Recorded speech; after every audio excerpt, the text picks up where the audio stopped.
Bonjour, vous m'entendez? Je suis donc psychologue, psychothérapeute. J'interviens notamment à l'hôpital Sainte-Anne à Paris, qui est un hôpital psychiatrique, pour animer un groupe d'éducation thérapeutique du patient à l'attention de jeunes patients qui souffrent de troubles schizophréniques et qui sont dans leur début de parcours de soins. Alors, j'aimerais faire un petit sondage dans la salle et savoir qui parmi vous est vacciné contre la grippe ou qui a l'intention de le faire. Alors, on voit qu'il y a quoi? Il y a une vingtaine de mains, 25 mains levées. Je ne comprends pas pourquoi toutes les mains ne se sont pas levées. Pourtant, on est tous informés que les personnels soignants ont un risque majoré de contracter le virus de la grippe. On sait aussi que des adultes en bonne santé, ce qui est le cas de la plupart d'entre nous, ont un bénéfice majeur de cette vaccination. On sait aussi que c'est un excellent moyen de prévenir la transmission de la grippe à nos patients. On voit beaucoup de monde et on voit notamment des publics qui peuvent être en situation fragile. Alors, que se passe-t-il? En fait, être informé, c'est pas forcément modifier son comportement. Et il ne suffit pas d'avoir une information, il ne suffit pas de partager un certain nombre de paradigmes communs autour de la santé, par exemple, comme nous dans cette salle, pour prendre une information et la mettre en œuvre. Et en fait, les patients sont comme nous. Ce n'est pas parce qu'on leur donne une information qu'ils vont pour autant modifier leur comportement de santé. Alors si on regarde un peu ce qu'il en est du changement dans les troubles psychotiques, finalement, le parcours de la maladie, c'est un parcours de changement, avec une trajectoire du patient. On a évoqué ce matin les aspects de prodrome. Dans le service dans lequel je travaille, on essaye de voir justement quelles sont les interventions qu'on peut mettre en œuvre pour justement intervenir dans ces phases de prodrome. L'idée étant d'essayer de réduire les facteurs qui pourraient amener la personne à entrer dans la schizophrénie. Après, il y a une phase symptomatique et bien souvent une hospitalisation avec notamment ce qu'on appelle en France la bouffée délirante aiguë, et puis après un suivi ambulatoire, et puis une rechute. Et puis on recommence, une hospitalisation, et ainsi de suite. Si on regarde finalement le parcours d'un patient avec un trouble psychotique, c'est avant tout un parcours de changement. Il doit intégrer un suivi médical. Alors vous imaginez, quand on commence à intervenir avec des patients qui sont au début de leur pathologie, voire en amont, il faut leur faire intégrer un parcours de soins, des rendez-vous médicaux, des examens complémentaires et ainsi de suite. Ils doivent également intégrer bien souvent un traitement et puis un suivi dans des groupes thérapeutiques, par exemple. Ils doivent modifier aussi leur hygiène de vie. Voilà, beaucoup de travaux autour notamment de la consommation de cannabis et de son influence sur les troubles. Et puis, ils doivent aussi bien souvent revoir leur projet de vie. Je vois des jeunes qui étaient partis dans l'idée de faire des études de droit, des études de médecine, parfois des études de psycho, et puis tout ce projet-là tombe un peu par terre parce que la maladie les met dans une difficulté pour poursuivre leur cursus. Donc ça fait quand même beaucoup de changements, et beaucoup de changements avec un certain nombre aussi de paramètres qui viennent rendre les choses un peu difficiles, un insight qui est souvent partiel, faible. On a également une difficulté d'observance thérapeutique. On a cette comorbidité que j'évoquais entre l'usage de substances et puis la maladie. Et puis enfin, on a la persistance d'un certain nombre de troubles qui, même quand le traitement fonctionne, persistent ensuite dans le suivi ambulatoire. Alors revenons au sondage. Qui pense être en capacité de se vacciner, de se faire vacciner? Juste en capacité, c'est-à-dire c'est quelque chose que vous pouvez faire. Ah, il y a un peu plus de mains qui se lèvent. Qui pense que la vaccination contre la grippe est efficace? Là aussi, un peu plus de mains que tout à l'heure, un peu moins que la capacité, mais un peu plus de moins. Qui pense que ça vaut le coup de se faire vacciner? Ces trois questions, finalement, elles dessinent un peu trois facteurs qui interviennent dans un changement de comportement. Est-ce que je suis capable de le faire? Est-ce que c'est efficace? Et est-ce que ça a de la valeur, du sens pour moi? On peut imaginer plusieurs interventions pour intervenir sur ces trois facteurs.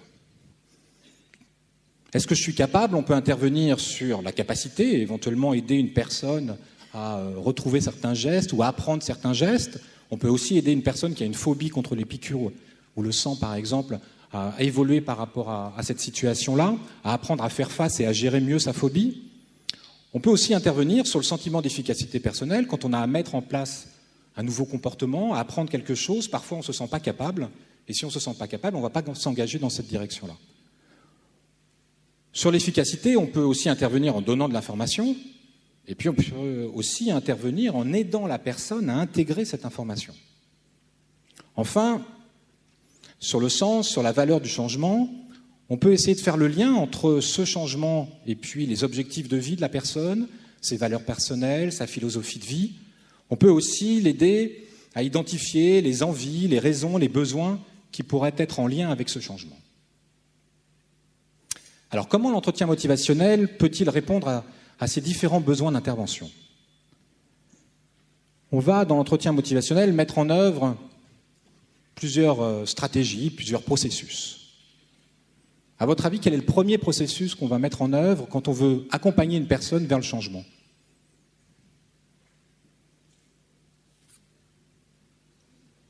Oui, j'entends alliance. Effectivement, l'enjeu, ça va être déjà d'engager une relation qui va permettre d'aborder cette question du changement. Ensuite, à votre avis, qu'est-ce qu'on fait une fois qu'on a créé ce cadre-là?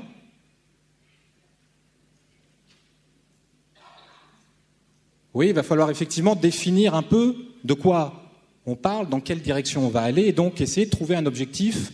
Et tout le mot le plus important dans cette expression-là va être le mot commun, ce qui bien souvent va signifier qu'il va falloir, du côté des soignants, en rabattre un peu par rapport aux objectifs qu'on peut avoir, l'enjeu étant d'être dans un objectif commun, même si c'est le plus petit dénominateur commun. Et ensuite, qu'est-ce qu'on fait? On a la relation, on a engagé, on a une bonne relation, on a défini un objectif. Oui.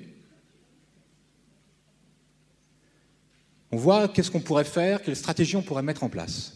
C'est bien souvent dans cette direction-là, effectivement, qu'on a envie d'aller, et c'est là que l'entretien motivationnel va introduire quelque chose et majorer quelque chose qui est qu'au lieu de commencer par s'intéresser au comment du changement et de voir comment on va s'y prendre, comment on pourrait faire pour que la personne s'engage dans le changement, on va s'intéresser au pourquoi du changement.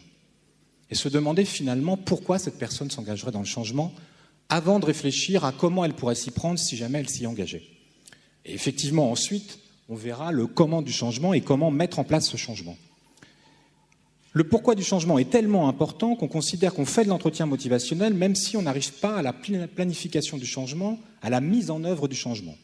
Tellement cet aspect-là est au cœur de la pratique dans l'entretien motivationnel. On va avoir un état d'esprit qu'on va mettre en œuvre avec notamment cette idée de partenariat avec le patient. On va essayer d'être deux experts qui travaillent dans la même direction et non pas l'un qui est plus expert que l'autre.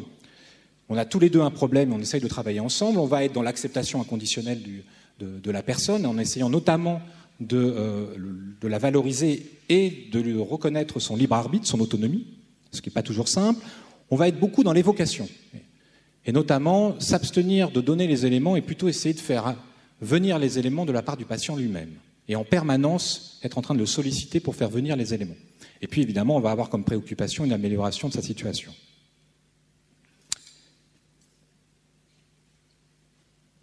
Tout à l'heure, je me demandais, mais pourquoi toutes les mains ne se sont-elles pas levées?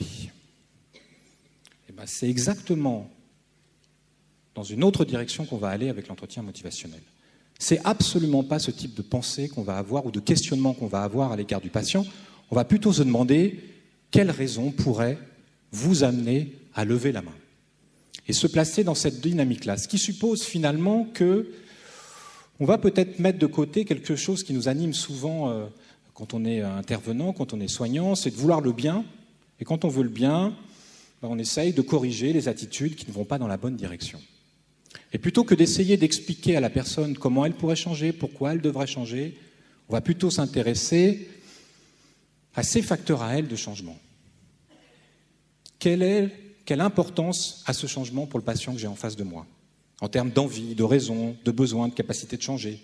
Quelle confiance il a dans sa capacité à changer? Quelles conditions permettraient qu'il soit un peu plus disposé à engager le changement? Quel engagement a-t-il déjà pris à l'égard de ce changement? Qu'est-ce qu'il a commencé déjà à faire?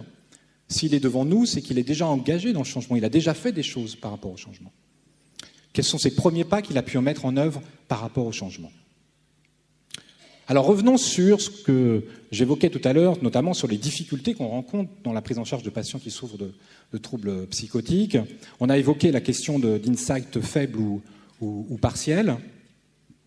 Et on va voir un peu comment utiliser justement et comment l'approche motivationnelle peut nous aider dans cette direction-là. On va d'abord, dans un premier temps, s'appuyer sur leur perception de la maladie, même si celle-ci est très partielle. Dans notre groupe de patients, dans les patients que je peux voir aussi en entretien individuel, c'est des patients à qui on a annoncé leur diagnostic. Ils participent à un groupe qui est étiqueté comme un groupe destiné à des personnes qui souffrent de troubles schizophréniques. Et puis un certain nombre d'entre eux n'ont pas de schizophrénie. Ils ont une grosse dépression. Ils font des crises d'angoisse. Et éventuellement, ils identifient qu'ils ont certaines hallucinations verbales. On va partir de leur propre description de leurs troubles, de ce qu'ils perçoivent, même si c'est très partiel, pour avancer dans le groupe d'éducation thérapeutique. On va essayer de comprendre aussi les bonnes raisons qu'il y a de ne pas prendre un traitement. Pour quelles raisons sont-ils inobservants? Pour quelles raisons ne souhaitent-ils pas prendre leur traitement? Avant de commencer à essayer de voir quelles bonnes raisons ils pourraient avoir de le prendre. Idem sur la consommation de substances, de cannabis, d'alcool. Quelles bonnes raisons ils ont finalement de fumer ou de s'alcooliser parfois de manière massive, avant de chercher à voir, encore une fois, quelles pourraient être les raisons de modifier ce comportement-là. Et puis, on va évidemment adapter notre manière de communiquer, d'être en relation avec le patient en fonction des différents troubles cognitifs qu'il présente. Qu'est-ce que ça donne par rapport aux trois facteurs qu'on évoquait tout à l'heure? Suis-je capable de le faire? On va essayer de développer la confiance du patient dans le changement, on va s'appuyer sur ses ressources passées, sur les choses qu'il a déjà réussi à faire. Est-ce efficace? On va l'aider à intégrer l'information et on va plutôt chercher à prendre et à faire émerger l'information qu'il a déjà et valoriser cette information-là, l'aider éventuellement à compléter par lui-même cette information plutôt que lui apporter de l'information. On va essayer d'identifier justement quels sont ses projets de vie, quels sont ses objectifs de vie personnels, en essayant d'être assez concret et de voir comment on peut faire le lien par rapport à l'accompagnement, au suivi dans lequel le patient s'inscrit. Alors, qu'est-ce que ça peut donner comme articulation avec l'éducation thérapeutique du patient? On peut utiliser l'entretien motivationnel, c'est ce qu'on fait dans notre groupe, en préalable au groupe d'éducation thérapeutique du patient ou aux séances d'éducation thérapeutique du patient. Les groupes d'éducation thérapeutique du patient, ils viennent dans la suite d'une prescription, donc un ordre. On essaye de se dégager de cette prescription pour essayer d'étudier dans les premiers entretiens, avant que le groupe commence, finalement, quelles seraient les raisons de ce patient de participer au groupe. Et d'essayer avec lui d'identifier des choses qui pourraient être intéressantes pour lui et auquel le groupe pourrait répondre. On va utiliser l'entretien motivationnel aussi comme style d'animation des groupes d'éducation thérapeutique. Par exemple, première séance, on va construire avec les patients le programme d'éducation thérapeutique, programme du groupe. On va leur demander qu'est-ce que c'est que l'éducation thérapeutique du patient, comment ils envisagent un groupe. On va les faire travailler en sous-groupe pour définir tout le programme. Alors, bien évidemment, on a un programme qui est très défini pour l'ARS, parce que sinon, ça serait un peu compliqué pour obtenir le renouvellement, mais on s'en dégage de ces systèmes-là dans l'animation avec les groupes, et on s'aperçoit souvent que de toute façon, leur demande rejoint un peu les idées qu'on pouvait avoir, mais on a un groupe avec différents modules, et finalement, on ajuste les modules en fonction de leurs besoins et de leurs demandes.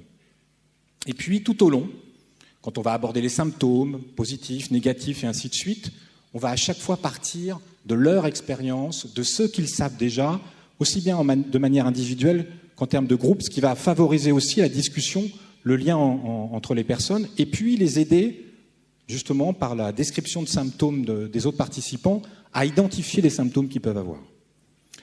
Et puis, troisième possibilité d'articulation, en parallèle d'un travail de groupe, d'avoir régulièrement des séances d'entretien motivationnel pour soutenir l'engagement du patient dans le groupe. C'est des groupes qui ne sont pas toujours simples pour ces patients-là. Ils ont souvent, d'un point de vue social, des difficultés. Le groupe leur fait peur. Ils ont parfois aussi des mauvaises expériences. Donc les entretiens peuvent venir en parallèle pour régulièrement retravailler sur finalement quelle est leur motivation à participer dans le groupe. En conclusion,